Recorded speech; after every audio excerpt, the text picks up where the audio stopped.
Welcome to Seacoast Stories, a podcast about the people, businesses, and newsmakers that make the Seacoast an American hidden gem. I'm Trey Farkas, and on today's episode, my conversation with Cody Whalen and Emily Quessel of Treeline Outfitters. Treeline is a hybrid shop which sells sustainable outdoor gear and some of the most delicious local beer you've ever tasted.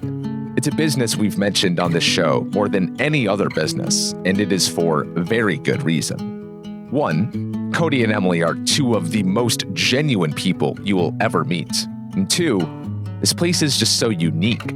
I'd never seen a shop like this until March of last year, just a few weeks after they opened their doors in the west end of Portsmouth. Sure, the quality of their hiking and camping equipment and IPAs is top-notch, but it's the sense of community there that's unlike anything I've come across at any other Seacoast business. That's not a dig at the others, by the way. It's just a testament to what Cody and Emily have built. Every time I go there, I know someone. And if I don't know someone, it's not long before I get to know them. So it's no wonder why their run club, which started off with one person, now regularly attracts 50 to 60 people every Thursday night. On today's episode, we'll talk about the explosive growth of that club, but also about how Treeline came to exist in the first place. Because for Cody, Treeline was an idea that gnawed at him for nearly 15 years. But as you'll soon find out, it took him forever to toss aside the trappings of corporate America to instead throw himself into the instability of entrepreneurship. If you, like me, have also dreamt of throwing it all away to start something you're actually passionate about, then this episode is for you. If you're a dreamer, if you love the outdoors, good beer, and better people, then this episode is for you. On a personal note, Treeline is an essential part of my Seacoast story.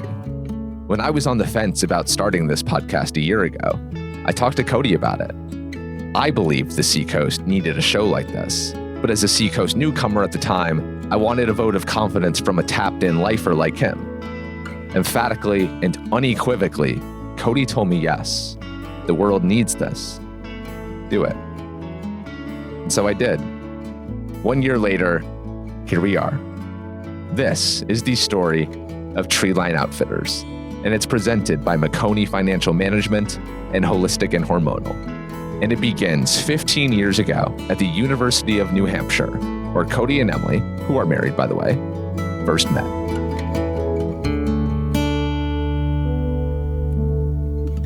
Cody studied geology, and I was the opposite of that, did not study sciences. Proud lib arts major over here. So I studied international affairs and journalism, but one of our close mutual friends and one of my best friends in college was also a geology major. And so one day our mutual friend Taylor was like, hey, I'm going to go out to lunch with some of my fellow geology students. Do you want to join? I was like, yeah, sure. Why not? So that was the first time that I met Cody. And I specifically remember he was wearing they weren't bright pink pants, but I think the color that Cody described them as was love-struck coral. And it caught my attention, and we became really good friends after that. And then we actually started dating when we were living together with a group of friends our senior year of college. Wow. Okay. Love struck coral, Cody. My backup career was selecting colors for Sherwin-Williams. Okay. Of course it was. Always practicing. I love how that was one of his opening lines, and geology. I don't know what you saw in him because I would have run the other way. But Cody, talk to me about this, because the whole navigating friends first and then dating. What was your approach when you were trying to get Emily? Well, the friends first was just discovering that we had shared values, a similar mission, just this joy and wonder of the natural world, of traveling. Emily got me into food. Before that, I would just whip some stir fry up together and not really think twice about it. And food was really just a way to get calories in the body. So Emily helped me discover that food is out there and it's delicious. But really, it was friends first from a shared values perspective, and then realizing more and more that those values carried us forward from friendship into a relationship. How long did you live together before you started dating? Like a month. Oh, really? It wasn't that long. How did you broach that conversation? I feel like it was less of a conversation and more of something that just kind of, everything with Cody has always felt very easy.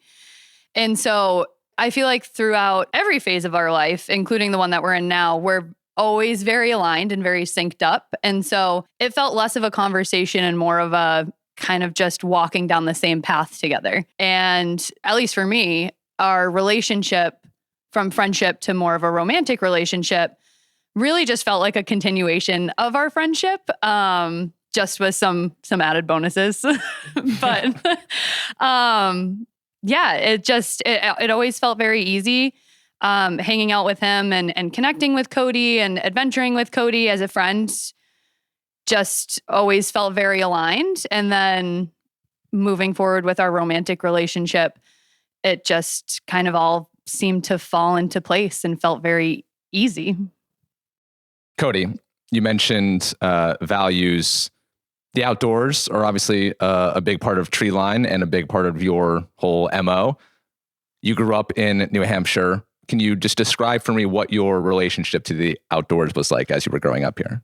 I grew up in Deerfield, New Hampshire, which is about 45 minutes inland here from the seacoast. And there's a lot of open fields and farms. So that was an opportunity for us to get outside. There were a couple of other similar aged kids in the neighborhood. So we would always go out and ride bikes, just cause some mayhem and havoc in the neighborhood. But really it was in the form of creating trails off on the side. So we were always racing bikes, going through people's backyards, building new trails, and just spending as much time as possible outdoors. But really that was instilled in me from my parents. So we lived near Pawtuckaway and a couple of other state parks. Every single weekend, if we weren't skiing or biking, we'd be up hiking. I can remember early on as a kid not enjoying hiking all that much, just putting my headphones on and listening to whatever CD was in my Walkman at the time, and just going for You're dating yourself, Cody, and going for hours long hikes, and always asking, "Are we there yet? Where's the top?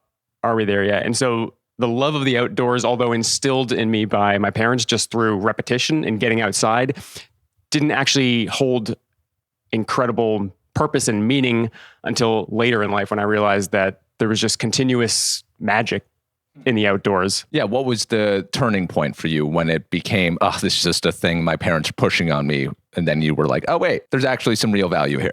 It was really once I got into high school and especially in college, but it was both the competition aspect of it that I enjoyed, primarily through cycling and cross-country skiing. But it was also the outdoors then became a way of recharging, whether that was from homework or whether that was from friends and family. It was a way both to escape, but it was also a way to explore and recharge. And so as a younger child where everything was magical and new and there really wasn't much stress in the world, it wasn't as apparent. But of course, as we grow up and there becomes more pressure, I found that the outdoors was a way to recharge the batteries and continuously discover something new. Emily, what about you? What was your relationship to the outdoors growing up? Yeah. Growing up, I grew up in the seacoast, so I grew up in Portsmouth. And so for me, the outdoors has always been kind of twofold. I've always had a love of the ocean and being by the ocean, and just feel like there's something innate in all of us that responds to being so close to such a large body of water. And then also my grandparents have, my family actually has a place in Jackson, New Hampshire. And so winters were spent going up on the weekends, skiing in a condo. We'd stay in a condo with 15 of us. So it was always a big family affair. And so for me, the outdoors has always been tied to family in a lot of ways. And then also, like Cody, a place to recharge. And I've spent most of my childhood split between either the ocean or the mountains. And those still are two of my favorite places to be. But really growing up, before my family had the place in Jackson, I think I was probably like maybe 5 or 6. And my mom decided that we needed a family activity to do. And somehow she decided on hiking, and I don't know where she found it, but decided, hey, this is going to be the activity that we do as a family. And we started going on hikes. All 3 of us really loved it. And we just kind of continued to do that as a family. And I actually always liked hiking. Unlike Cody, it never felt like something that was, it's always a challenge because you're hiking up a mountain. So that's physically challenging, mentally challenging in its own way. But I always really liked it, especially when I discovered that you can get above tree line. And I've always loved heights. And so just the feeling of breaking tree line and being out in the wide open is a feeling the first time I'll never forget. And so what started as a small family activity for just me and my family or me and my parents then grew from hiking to snowshoeing to cross-country skiing to downhill skiing with all of my cousins and then friends and aunts and uncles. So yeah, the outdoors has always been a place for me to play, a place to recharge, and a place for friends and family to just kind of act like children again. Gosh, your childhoods were so much cooler than mine. Wow. Okay, so Cody would actually end up pursuing the outdoors as a career. Emily, you would go down the more liberal arts path. Shout out, respect. Cody, why did you want to study geology at UNH? So I actually started out as a physics major, which was a horrible idea. It was way too theoretical and quite honestly, way too much math for me. At least with geology, there was something tangible and physical that you could see. You could actually get outside and touch the object or observe the object. The other enticing component of geology, which I wouldn't really appreciate until a little bit later on, is just the timescales that geology operates on. I mean, we're so centered in instant gratification in the history of humankind, but we are a blink in the eye of the existence of even just this small little corner of the universe, Earth, which is incredible. So the timeline of billions of years really starts to put into perspective purpose and impact and life philosophy. But geology was absolutely fantastic for me to get outside just about every single day. You got to engage with New Hampshire in a more close and intimate way, understanding what created the state that we live in and the surrounding geology and geography, everything from glaciation to the volcanoes that used to exist that helped create some of the land formations here in New Hampshire. But geology was a way for me to engage with the natural world and realize my love for it even further, while also getting outside just about every single day. Now, what exactly were you doing in geology without boring me to death? So when I left UNH, I went right into environmental consulting, which is primarily remediation of contaminated media. So that's everything from groundwater to soils to aquifers and bedrock. And so ultimately, kind of not to bore you, we would identify where contamination existed, typically in the ground and underground aquifers. We would use a drill rig to bore through the surface of the earth and identify where in the strata these contaminants were, and then develop a strategy for remediating the contaminants. I don't know what any of that means, but I'll trust that that's necessary. Cleaning oil from the ground, basically. Cleaning up the dirty dirt. Yeah. Okay. And the dirty water. Okay. Emily, what about you? Did you pursue something a little more exciting? Maybe. It's terribly exciting. After graduating UNH, I kind of found myself in the field of digital marketing through, honestly, just by looking for cool companies. I think it was less, for me, it was, especially after graduating college, I'm not sure I was looking for like a career path. And I hate to say it, but my dad was right, because all through college, my dad was saying, he's like, you should try marketing. You should try marketing. You like planning events and you like getting people excited to do different things and you like getting the word out about different things. And he's like, that's what you're doing. That's marketing. And I was always like, no, I'm going to be a writer. I'm going to be a journalist and this. And then I quickly realized that starting out in journalism, it's a lot of smaller stories, and I wanted to jump straight to the big stuff, which is you never do. You never do. Yeah, and you usually start out in like Mobile, Alabama, Yeah. talking about the local high school football team. Exactly. Yeah, like the local flower show or something, which love flowers, super cool, great to write a story about it. But I don't think it was quite what I was looking for at the time when I was graduating. And so found myself, like I said, in the field of digital marketing, working for an agency. And then also right after I graduated was helping out with another local business, Throwback Brewery, with some of the behind the scenes of their website and then occasional behind the bar help. And then kind of together that just progressed. I've been at the same agency since I graduated and have kind of worked through and am now managing some large accounts. So very cool. All right. So as you two are both on your respective career paths, Cody, it's my understanding that at some point here, you have an idea in the back of your head that you want to have your own kind of outdoorsy business, right? There's always this idea of one day I'd like to own a bakery, cafe, little shop. I mean, these are the countless small business ideas that come up. And so that just was planted in my mind of always thriving and enjoying the outdoors. I was a huge, and still am, a huge gear nut, always looking and researching what's the best watch for running and cycling, what's the best helmet, what are the best pair of shoes for hiking, spending way too much time researching all of these things. And then, of course, friends and family asking me, well, hey, Cody, I need a new pair of hiking shoes. What should I get?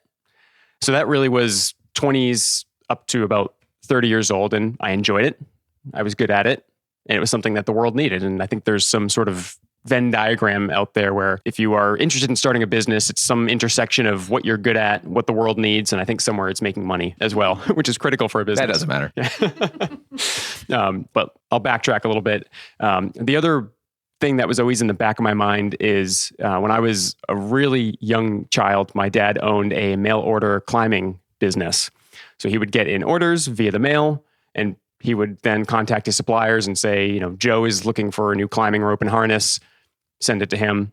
He was ultimately put out of business by the bigger players in the industry because he wasn't relying on that as a full-time job. This was a passion of his to serve others and make climbing a bit more accessible from a price point perspective. And so they told all their suppliers, cut him off because he's selling at a little bit lower price. We don't like that. We're losing money. So cut him off. And so ultimately he had to close the doors of the climbing business. And so that just never really sat right with me, that these big players were cutting off small businesses who were actually better serving customers than the big players were. And it was just a for-profit only venture for these bigger players. And there was no humanness behind it.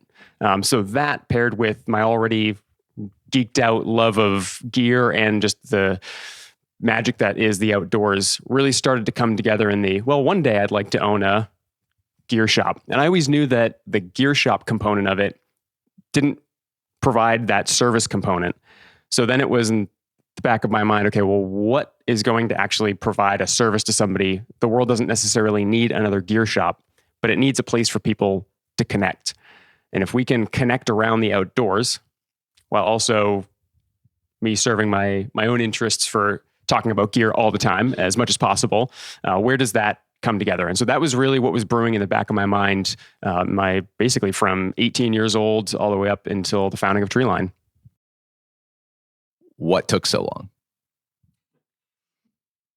Early in my career, and whether this was what I saw the world, I mean, the mainstream is find stability. Stability is your key to success in the long term. Risk is terrifying. You shouldn't be taking any risks. You should be putting money away into your 401k. You should be saving X percentage of your paycheck and putting it there. Risk is scary. Seek stability. And that is what I was seeing out there, and that's what was being rewarded. And so I continued to seek that comfort through stability moving forward. And so that was the block for me to get started with Treeline in the first place was, yes, this is a great idea, but that is a terrifying risk. Who knows how much money is needed? Then there's the if it succeeds component of it. So it was always just that continuous seek for stability and comfort. So that was the huge, huge block. But really what started giving Treeline legs was the lack of purpose that I was finding in my daily career. When you zoom out, the big picture of remediating environmental contaminants, great mission, definitely aligned with my own values and what I was attempting to do and why I think that I'm put on this earth. But the daily pieces of it, I did not find fulfilling or purposeful. And so it started to light this fire inside of me of, I need to go find what my life's calling is. I need to go find something that is going to create that spark where I can be of service to other people. Because ultimately, I was the one serving the company and serving the businesses that were our clients, but I wasn't able to directly impact and serve other people through my position at the environmental consulting agency.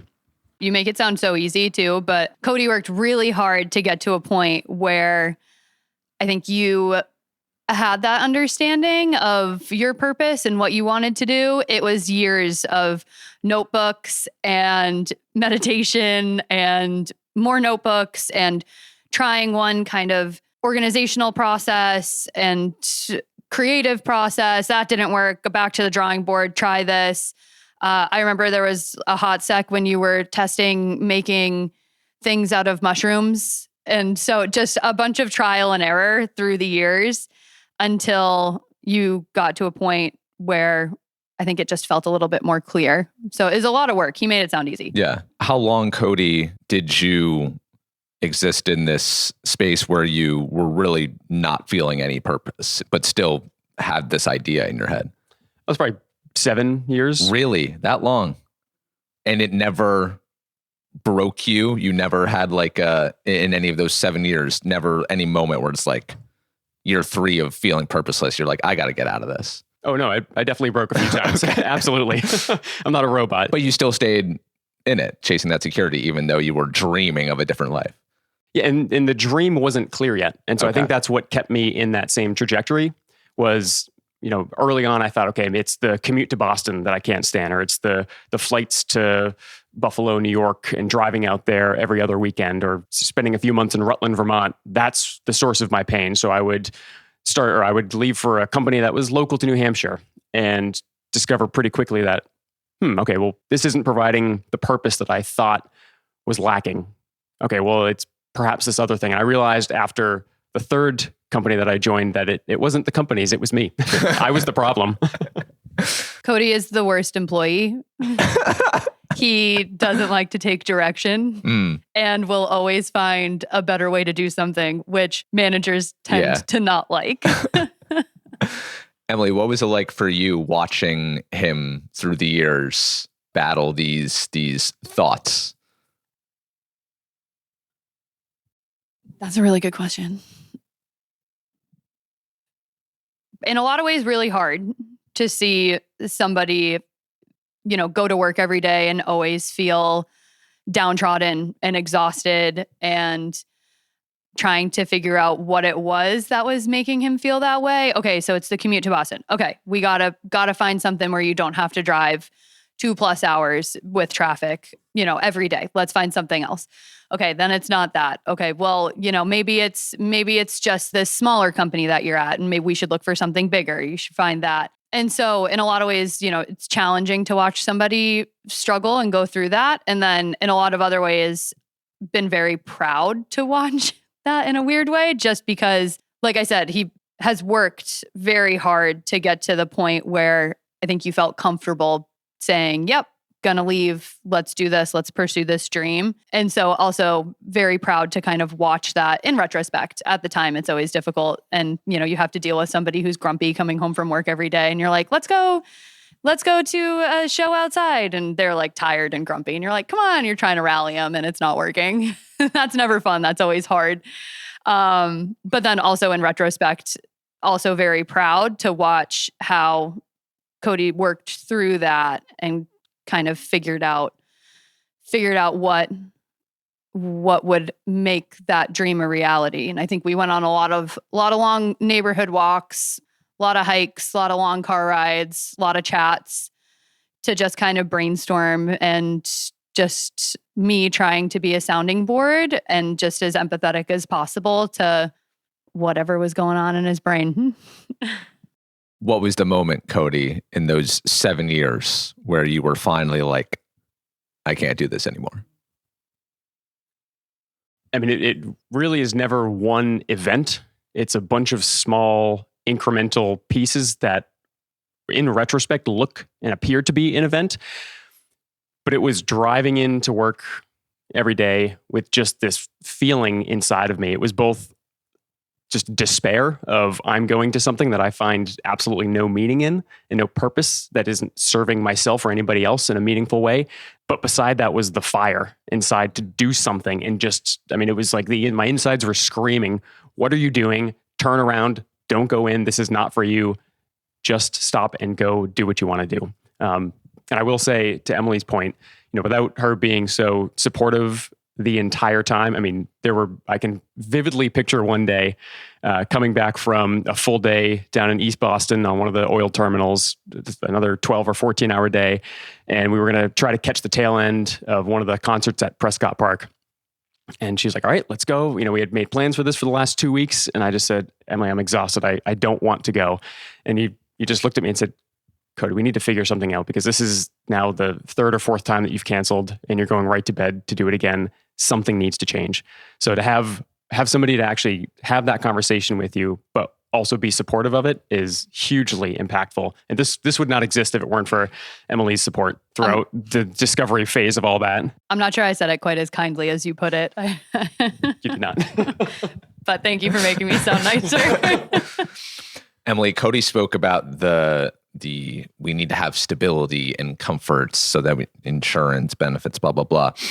I'm just curious, as you were actively discouraging him from those things, that would affect and change your life as well. So how did you put on your supportive partner hat knowing that in the immediate, your lives would drastically change? Yeah, I think it goes back to, again, seeing the fire in that other person that you care about so much and knowing that I wouldn't be a good partner if I were to try to dispel any of that in any way, and seeing what lights somebody's eyes up and what they're so passionate about, and then trying to discourage them, even if it does mean, sure, we'll have to have some challenging conversations. We'll have to figure some things out. We'll have to rein in finances a little bit, or we'll have to talk about other income sources and different revenue streams that maybe might supplement where we might be losing some funds from Cody not working a full-time job. But I think when it comes to being a supportive partner, it was just, there was never a moment of hesitation in my mind. It was always just, yep, there's a fire. I see the passion. And it was also, when it comes to Treeline, it was also something that I was passionate about too. So it just very much felt like, we'll figure it out. Speaking of figuring it out, there's another husband and wife duo on the seacoast who know a thing or two about how to get through tough times. That's actually a huge part of what Art and Jen Meconi offer at Meconi Financial Management and Advisory. By giving their clients a top-notch experience, which includes regular check-ins at the days and times most convenient for you, Meconi Financial helps their clients both overcome the tough times and thrive during the best of times. The Meconis and their experienced team help their clients achieve their financial goals through personalized financial planning, tailoring to each client's unique needs and fostering collaborative relationships built on trust and transparency. Responsiveness is so important to the Meconis. They're always there for their clients and for the podcasters who are often in their DMs. And it's why they receive so many referrals to the friends and family members of their clients. Whether you want to send your 3 children to college, buy the Winnipesaukee Lake house of your dreams, retire early, travel the world, or just have financial freedom, the Meconis are here to guide you in the direction to achieve those goals. To get started on your financial planning journey with the Meconis, who have offices in both Bedford and Portsmouth, just visit the link in today's show notes. Someone else who is always here for you, well, at least for the women listening to this podcast, is Dr. Whitney Elsesser of Holistic and Hormonal. She's a doctor of nursing practice and a certified nurse midwife who specializes in hormone health, fertility, and functional medicine, which is all stuff that's important to women, is what my girlfriends tell me. What is functional medicine, you ask? Well, it is about getting to the root cause of issues like hormone imbalances, mood imbalances, or weight challenges. Like those problems that stop you from wanting to strut your stuff at the Thirsty Moose or the Wild or Gaslight, you know the deal. But with Holistic and Hormonal's help, you can figure out how to be preventative rather than reactive, which is always the best way to navigate your health. To get back to feeling like your badass self, maybe all you need is the Hormone Reset Blueprint, a very popular, transformative 5-month program offered by Holistic and Hormonal. And if you're pregnant, or if you're trying to get pregnant, there's programs for that too. And for just this week, Holistic and Hormonal has a special offer for you, or for the woman in your life. If you visit holisticandhormonal.org, find the contact box and type in the word hormones. When you do that, Dr. Elsesser will give you a free lab consultation so that you can figure out what the heck is going on in there. You don't have to suffer in silence. Holistic and Hormonal is here to help you get back to being you. Thank you to Dr. Whitney Elsesser and to the Meconis for supporting this podcast. And now, back to today's story. So when you did decide to take the leap from the geology career, what was the exit strategy that you had? When leaving the career path that I had created for myself, it was the sense of the risk was actually in staying in that career path, and taking the leap into opening up Treeline was the lesser of the risks that existed. Sometimes not taking a risk at all is the biggest risk that you can take in discovering more about who you are, about the people around you, about the world that we live in. So it was actually a bigger risk to stay in the career path than it was to open up Treeline. Okay, so Treeline was already in the works while you were still working this other job. Because when we talk about leaving careers behind to pursue something else, some people will like quit cold turkey without any plan in place. And then others will be like, no, like I need to have X month of savings plans and I need to have X, Y, and Z in order for me to do this other thing. So I'm just wondering how it was for you. Yeah, so it was a combination of the two. So we had been talking about this concept of what Treeline is today for at least 3 years in a meaningful and real way. And then there were a couple of events that occurred that really provided clarity in that, okay, well, this thing might have some legs. So it was both what we just talked about, which is, the fire, as well as the lack of purpose and meaning in what I was doing. But then there was also a place up in Bartlett, New Hampshire, Glen Junction, called Pro Tune. It's a small bar and a ski tune, bike tune shop, and they had a small little retail area.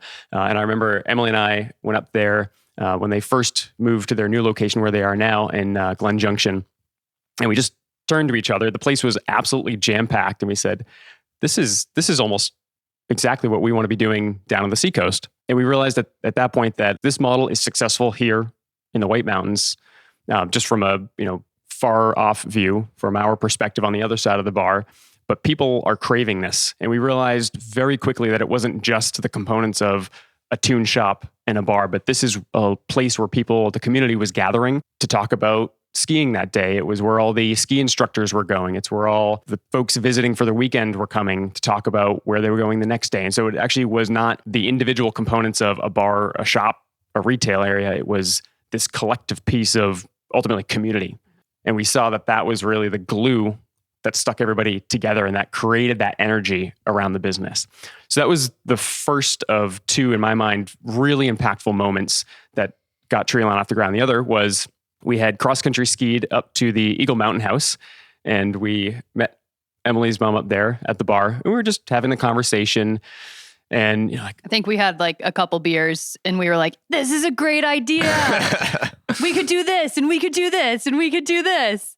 And instead of my mom kind of laughing it off, she pushed us for it.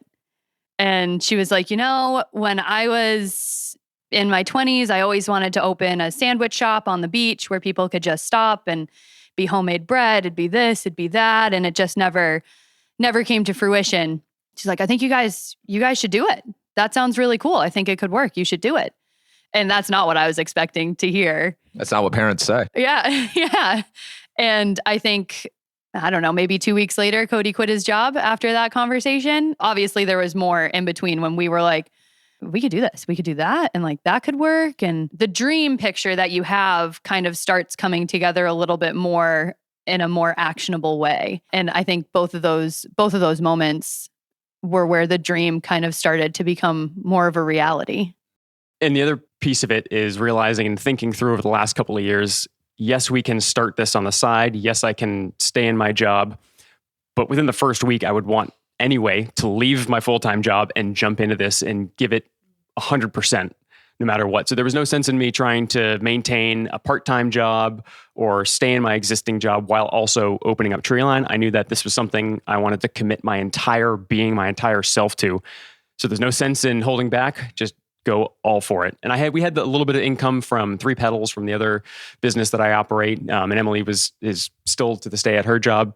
So we thankfully have that income as well to work with. And really at the end of the day, I think the conversations we had were as long as we have each other, there's really not much else that we need other than the occasional taco and beer. But beyond that, we can reduce, spending to just about zero. We're also really lucky. I want to say that because our village is really close to us. So my parents live in Portsmouth. Cody's parents are in the Whites, just 2 hours north. My whole family is within a 2-hour drive. And so it's never just been the two of us. We have an incredible support system. And that's just family. That's just family support system. That doesn't even consider the friends that we have in this area, the friends that have become family that are in the Seacoast area. And all of those support systems combine into the village that allows us to do this. So it's definitely not just us. We're incredibly lucky. The two standout stories of ProTune and then the conversation at the Eagle Mountain House with your mom is just one of so many conversations that were had, at the dinner table with my parents, who were also completely and fully supportive of this idea of the friends that Emily was mentioning, every single one of them saying, go for it. We're here as support. And I can remember back to opening day, they all showed up. It was absolutely incredible. So yeah, this would not have been even remotely possible if that support system didn't exist. Yeah, and I know your friends and family put a lot of blood, sweat, and tears into turning this place into physically what it looks like as well. And then, of course, they show up here every weekend, which is really gratifying to see what you guys have built here. Okay, so as you're having all of these conversations about what this is going to be, what it's going to look like, Cody, what was the vision for Treeline that you had before you formally opened your doors? There was always the idea of this being an outdoor gear shop, because that's a passion of mine. That's something I love doing, is researching the best gear that's out there. But also for me, it's always been gear that is impactful in the sense that, there's the irony that we all enjoy recreating in these remote, beautiful, natural spaces, but oftentimes the gear and equipment we are using is harmful to those beautiful places, whether it's through manufacturing processes, through the chemicals that are used in the creation of these products. So there's always this irony that existed between the love of the outdoors, but also the equipment that gets us out there to enjoy it more is harmful to it. So as part of the gear research that I've been doing, it was always surrounding companies that were impactful from a sustainability perspective. So doing something positive either for the communities that they lived in or for environmental causes. For example, Nemo, just up the road in Dover, New Hampshire, for the many, many years, they've been at the forefront of developing materials, mostly recyclable materials, in their tents, their bags, everything else. And so it was always about finding companies that were doing something positive for the industry itself. So that was the gear side of things.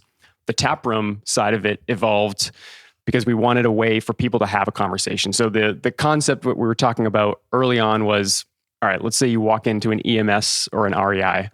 You bump into somebody, oh, sorry, excuse me, have a good day.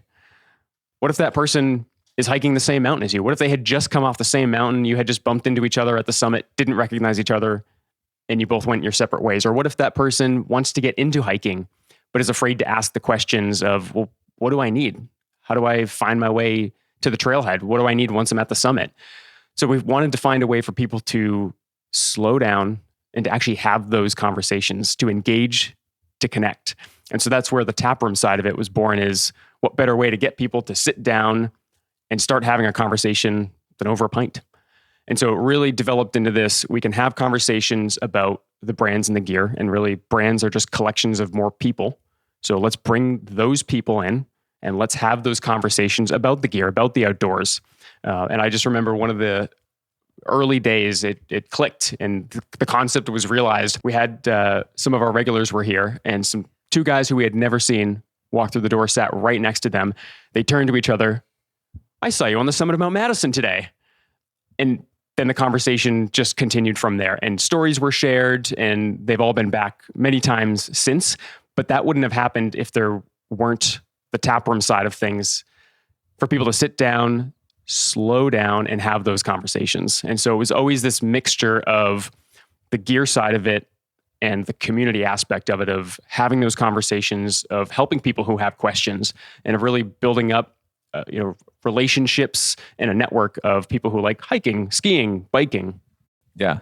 I think too that the outdoor community, après is such a concept in the outdoor community, no matter what sport you do, especially, après skiing, everybody. Explain what that is. Yeah. Après ski. So après is just the French word for after. And so après ski is after skiing, people hang out, get snacks, get beers, you share stories, best lines that you skied, best fall, worst fall, best snow conditions.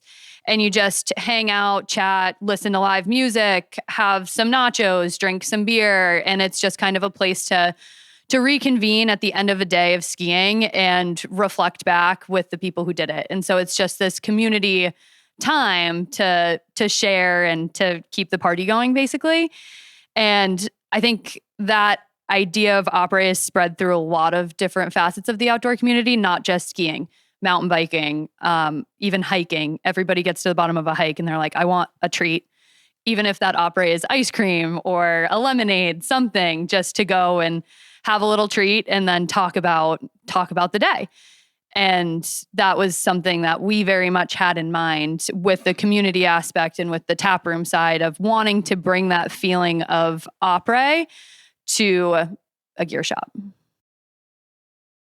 When you talk about the early days of this place and the kinds of brands that you wanted to have in here, it was very important to you that they do things the right way, and you wanted to do things the right way here. Now, doing things the right way is expensive, difficult, and inconvenient, hence why many big companies don't do it. And when you were, leaving a world of security behind to go do this thing that is going to be more expensive and more inconvenient, did you have to fight internal battles at all, knowing selling this very expensive equipment that's both expensive to get and expensive to sell and turning a profit? I'm just wondering how you approached all of that. So going back to studying geology, the timelines, one of the reasons that large companies are making these decisions is because they're looking for short-term gains. It's always next quarter's numbers. Studying geology taught me that this short little timeline that we have in existence here is, again, relatively meaningless in the long world long life of this world.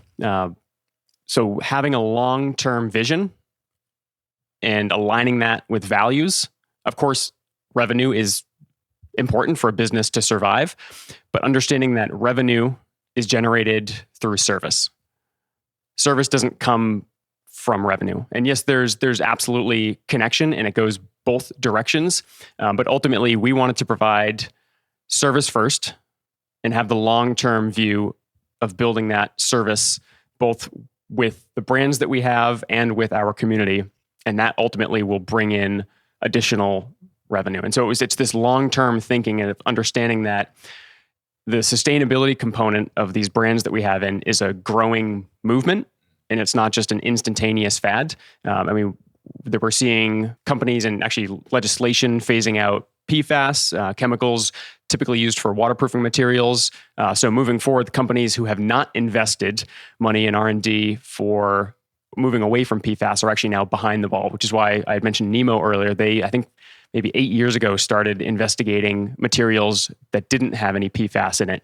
So they're now ahead of the curve, set themselves up for success in that regard. And so it's having, again, that long-term vision of understanding there's going to be change, there's going to be movement, and it's not just about the instantaneous sale. It's about that understanding the trends as the industry moves forward. That's a really smart way to think about it. And I think for anyone listening, that's really important to think about the long game. For example, I was blown away early on, just the amount of free beer samples, like from the 4 taps that you originally had. Just you guys are just try this. And I'm like, how many samples can I get before I actually have to buy a beer? But it's like that long-term thing, like that's going to make me and others want to come back so I can try a diversity of different beers. And so like that kindness and that generosity and that belief in that long-term idea, I think you're really starting to see the benefits of that. Going back to my earliest experiences, I discovered Treeline because I was promoting my March 2024 live podcast. I was walking all around town, just hanging up flyers in various breweries and businesses and such. And so I'm just walking over here and I stumble upon this thing called Treeline. I'm like, I've never heard of this thing before or seen this thing before. And it says tap room on the outside. I'm like, how am I just discovering this? And so then I walk in and, this is very early on. This is maybe a month into Treeline's existence. And so then I come here for 2 hours and have one too many IPAs that were delicious. And then I was hooked from that point on. All of this to say, it's a little bit off the beaten path. And my experience with Treeline is most people find out about it still to this day through word of mouth and through very organic means. So Emily, how did you discover or how did you stumble upon this spot in the West End and ultimately decide on this? Sure. Yeah. We found this spot, honestly, very early stages. I think we found this spot before we even had a name for the company. And we were just like, this is the idea. We know we're going to do it. And then we found that this spot was open for rent. And growing up, I grew up in the West End of Portsmouth, and both of us love the West End. We've found a real community here. Loaded Question has been one of our go-to places since they opened, and we found such a great community of friends who have become family in the West End. And so when we saw that this place was open, and also it's on Brewery Lane, like, what? Yeah. Okay. We saw it and we knew that the West End has this, I think it has this really awesome energy that you don't get from downtown right now. And I think because it's a little bit further removed from downtown Portsmouth, you get a little bit more creativity. The people that you get coming out here are definitely looking for something different that, they might not be getting from downtown Portsmouth. And so when we saw that this place was available for rent, it kind of checked all the boxes. We were like, A, it's on Brewery Lane. So that seems just too serendipitous to pass up. B, it's in the West End, which we know and we love. And also I think the idea for Treeline is really cohesive with the energy that's in the West End, with it being, a lot of the feedback that we get, or when we tell people about Treeline, they're like, oh, retail and bar? And it's like kind of a question mark. Like, how does that work? And I think with that new idea, it's very conducive to the energy of the West End. And we looked at it. We knew it was going to be a lot of work from a construction standpoint. Used to be law office. And so it was a lot of taking walls down. There used to be carpet in here, which was gross. So taking carpet up. But we knew that this was the neighborhood that we wanted to be in. So we said, let's do it. And then we'll figure it out. Very much how we make a lot of our decisions. That's the best way to do it. Yeah. You guys have 8 taps now. You originally started with 4, and you very frequently change what is being offered. And all your selections are so good. I've had so many amazing beers here. Cody, how do you go about selecting the beers that you offer here? What's that process like? Well, I'm actually quite selfish because I just pick beer that I like. Nothing wrong with that. But it really comes down to offering something that doesn't already exist. And that has also been a philosophy for Treeline from day one, is we don't want to create something that already exists simply for the sake of opening doors, trying to generate revenue and build a life for ourselves. We wanted something that creates energy and that creates excitement and hopefully creates a little bit of magic in the world. So that on the gear side, like we talked about, brands that were impactful for people, for sustainability, for the environment, and their perspectives on that, and carrying that over to the beer side of things. And so the other word that I've neglected to use on the gear side is quality. Every brand in here I own at least one of personally, and I'm constantly testing out new equipment, new gear, new apparel. A lot of things don't make the cut. So everything that you see on the shelves or on the wall here is something that has been tested, and I'm pretty hard on my gear, so it's been tested rigorously. So we wanted that quality and impact to carry over to the taproom side of things. And so it was both a combination of local beers, but also access to beers that you don't often see on any other tap list. So for example, right now, if we look over there, we are really excited to have a great lineup of mostly locals. We always have a kombucha on tap from Auspicious Brew, but also working with local breweries, not just in the Seacoast, but further up in the White Mountains, Reckless, Iron Furnace, Wild Bloom. So places that some people have never heard of. I always enjoy when you look on their where can you find our beer map, and you'll see a couple of dots up in the White Mountains and then one dot on the Seacoast here at Treeline. And we've got calls every so often. Hey, do you have the Wild Bloom beer on tap? And Oftentimes it's a no because it'll come in as a single log and be gone within 2 or 3 days. So it's all about quality beer that we enjoy drinking. It's not, well, this log is a little bit cheaper than that log, so maybe we can make a bit more of a profit. No, that's never entered the conversation. It's what do we enjoy drinking? What is going to create more conversation, and ultimately what is going to create more impact and get people to enjoy the beverage that they've selected. Get people excited too. Yeah. Like you said, like something new. It's all delicious, but it's like, maybe I've never tried this, and that's kind of cool. Yeah, every time I come in, I'm excited to see what's on tap and what's different. Because like you're all the time having new things. Even though I've been coming here for a year, there's always something. Like I have no idea what this State Machine spyglass is. I've never had that before. Nashua, New Hampshire. Yeah, shout out. Just down the road. All right. So another big part of the vision that you guys had here was the community, was the bringing people together. And you offer these clubs, these cycling clubs, running club, which has also morphed into a walking club as well. That was also very integral to your vision for Treeline too. Why did you want to offer those things, Cody? I mean, it was a natural progression of the space that we have. So it being an outdoor shop with the community being the primary focus, what better way to bring both of those components together than to offer a run club and a ride club? So what actually worked out well is I spearheaded the ride club that we now have every Tuesdays at 5:30 p.m. And then in the summertime last year, Emily kicked off the run club. And it's been an incredible journey that started out with Emily and a friend that she had texted saying, "You will be here," because I don't want to run alone. And then just growing organically. I remember when we had, I think, 6 people, we thought, wow, we've made it. Yeah. What a big run club. And just last week we had between 40 and 50 people for run club. Absolutely incredible. What's it like to watch that evolution happen, Emily?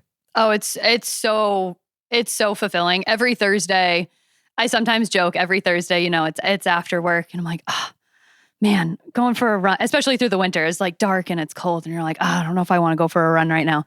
And every Thursday, without fail, the second people start coming in, the second you kick off and start running, biggest smile on my face, because you just see this community of supportive people come out every week, just having a great time. And it just feels so good to see how that's grown. Like Cody was saying, week 1, it was me and one other person. Week 2 last year, it was just me because it was like 90 degrees and 100% humidity.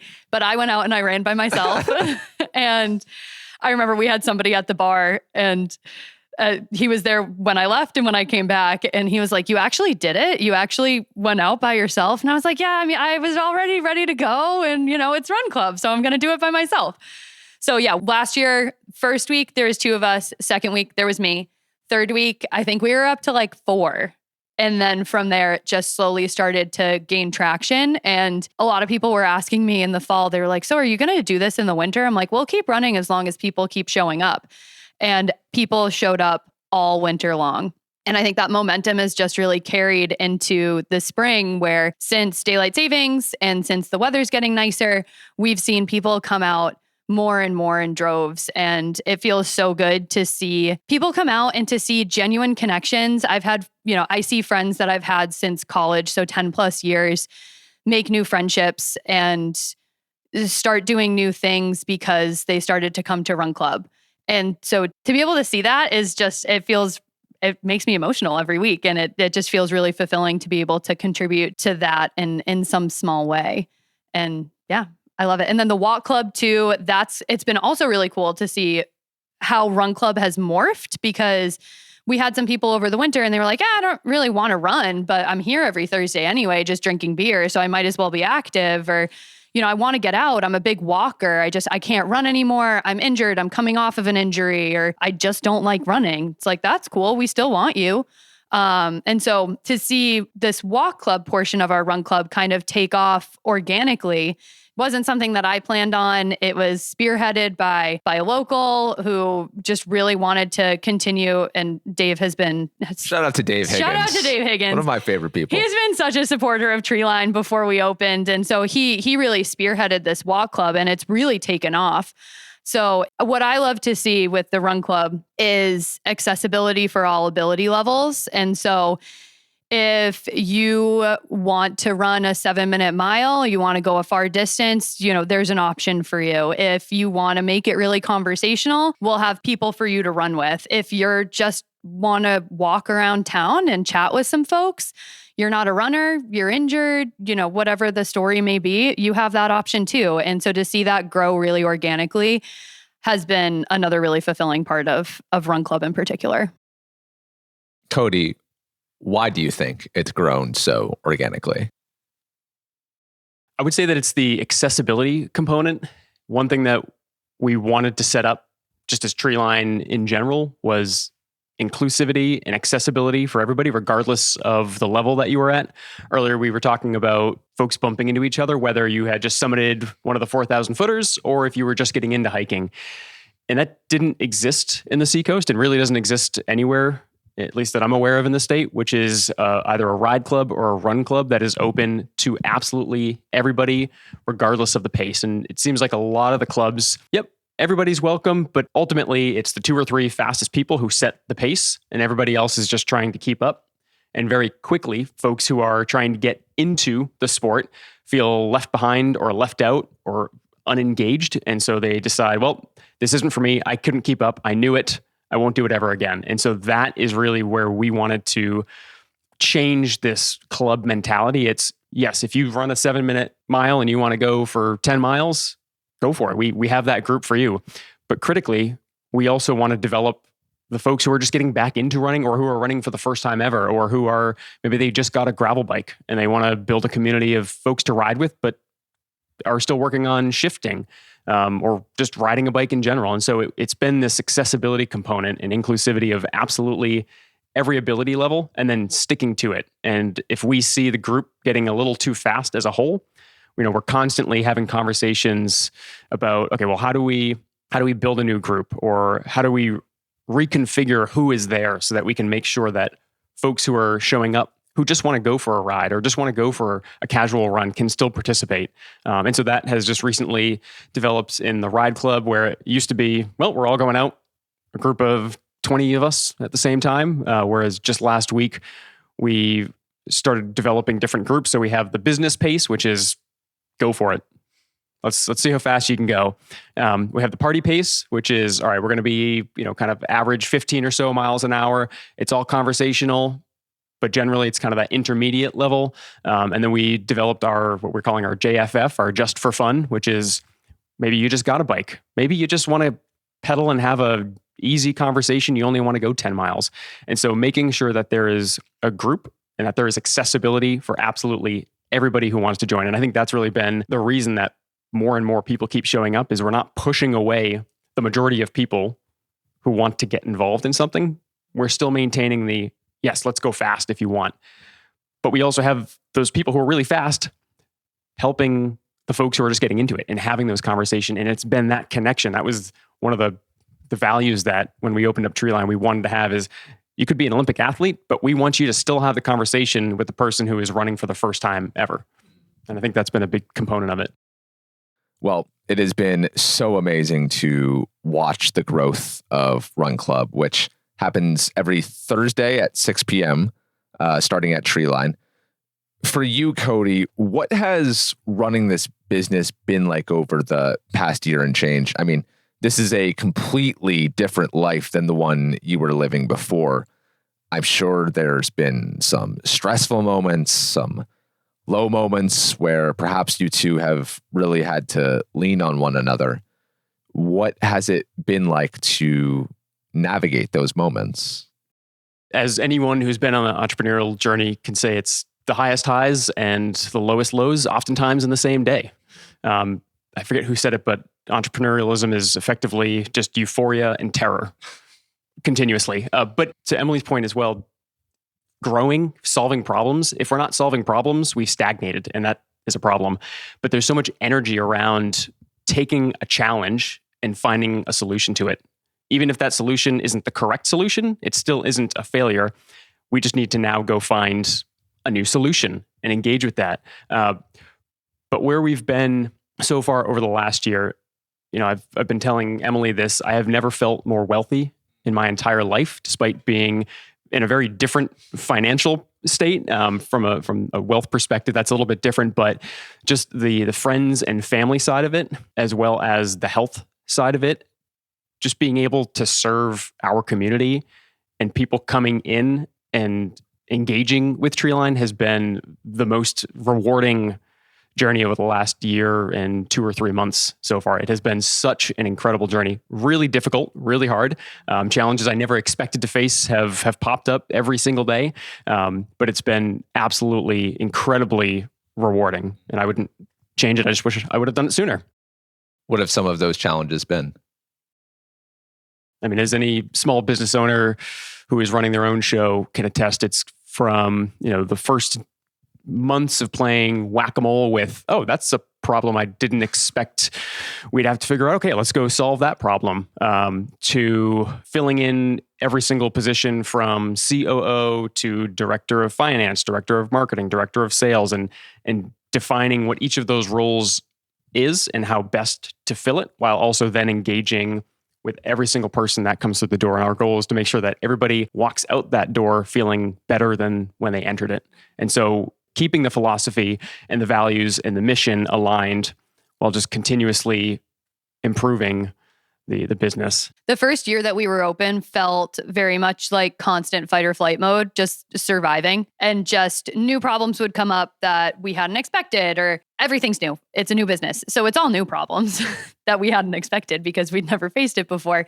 So it all just was like, okay, this is happening. Let's figure it out. We'll be there. We'll do this. We'll figure it out. We'll try this, see what happens. That's not working. Okay, go down this path, go down this path. And now that we're a year in, it kind of feels like, obviously still very busy, but it kind of feels like, okay, we figured some stuff out. We have some processes in place. And now we can start thinking about different problems, more, not problems even, but different processes to set us up for success in the long term, which feels really good to be thinking about those instead of just, like Cody said, playing whack-a-mole. Yeah, you're in thrive mode now, not survive mode. Yeah. We're getting to thrive mode. Yeah. Cody, when you had this past life of safety and security, and now you're not, you're putting out fires every day. What has it been like for you navigating that completely different approach to work and life? I feel alive. I never wake up feeling unexcited to come to Treeline. That fire is raging hotter than ever, but that despair is completely gone. And going back to the wealth side of things, the friends and family. I mean, our family has grown as a result of opening up Treeline from the relationships that we've built within the community, and being able to engage with our friends and our new family that we've created here has been absolutely the most rewarding thing we've ever created. And I'm just so thankful to have had the opportunity and to have people engage with us, which of course is needed and critical as well. In the past life, you felt purposeless. What do you feel your purpose is now? I don't think I realized it until starting Treeline, and the clarity that has occurred and come from starting this business. You learn a lot about yourself very quickly when opening up a business. And what energizes me the most is to serve other people, is to make sure that they are getting exactly what it is that they're looking for, whether it's a gear perspective or if they're coming in to have a conversation, that we can have those conversations, whether it's something a bit more, more depth to that conversation. But ultimately, giving people a reason to feel purpose, where I didn't feel any before in the career path that I had selected. I don't want anybody else to feel that way. So if we can create that community, if we can create more purpose and help serve those people, whether it's through Run Club, somebody coming in who is training for a half marathon and they've never run more than a 5K, that is such an incredible feeling. And likewise with Ride Club, folks who are trying to do a 50 or 100 kilometer ride for the first time, even though they just bought a gravel bike this year. Helping to serve them and teach them and watch them grow and feel and find that purpose and growth within themselves is the most rewarding thing. Emily, we've spoken a lot about the last year and change at Treeline. What do you think Treeline looks like a year from today? That's a really good question. I would love to see a year from today. Something that Cody and I have always talked about is the Seacoast will always be our home and it will always be the home of Treeline. But also, thinking about other locations that Treeline could expand to offer a community like we've built here to other areas in the state and beyond. And I would love to be in a year having more conversations around where else could a community like this thrive? What other community or what other areas need a community like this? And how can we make that a reality? Ooh, I can't wait to discuss those future prospects on a future episode of the show. Cody and Emily, thank you so much for joining me today. I really appreciate it. We have one final question, and we ask this same final question at the end of every episode every week, and I will ask it to both of you. I'll start with you, Emily. Knowing what you know now, in hindsight about how things have turned out for you thus far, what advice would you give to your younger 21, 22-year-old self to prepare you for what's about to come? I knew this was coming. I think I would tell myself, don't do things or stay doing something because you think it's right, whether that's right for somebody else or because you think it's right based on societal standards. Really hone in on listening to your internal compass, to your gut, and trust that because it's very rarely wrong. And even if it feels scary to say yes to something or to do something, if your gut is telling you that maybe you should try it, you should really hone in and listen to that. And it'll take you to some really amazing places. Also, lean into being excited about things because too many people try to act all blasé about stuff and just be excited all the time because life is exciting. It's so much more fun when you just lean in, even if it's wacky and ridiculous. It just makes things more exciting. Yes, exactly. So I think those are the two things that I would tell my younger self. Yeah, that's great advice. Cody, what about you? I would tell myself to be more courageous. Starting out, as we had the conversation, in a career where I was seeking stability and comfort, that only leads to stagnation. And so courage, the root word of courage is the Latin word cor, which means heart. And so it's all about following your heart and standing up, not in the absence of fear, but letting it not impact your decisions and getting after it anyway. So I would tell myself to be more courageous. Well, I think both of you are very courageous and have been very courageous for the last year and change. And I can't wait to talk to you again in a year on the show to talk about the 5th Treeline location. So thank you for joining me. And thank you for everything that you guys have done for me and for this show. Cody, you were one of the earliest supporters of Seacoast Stories, both of you. When I was having the internal conversations about I just feel this need that this area needs some type of media outlet like this. And I think I can do it. And you were one of the ones who were instrumental in pushing me to do it. So thank you for doing that. And for, you guys mentioned that you've grown your family here.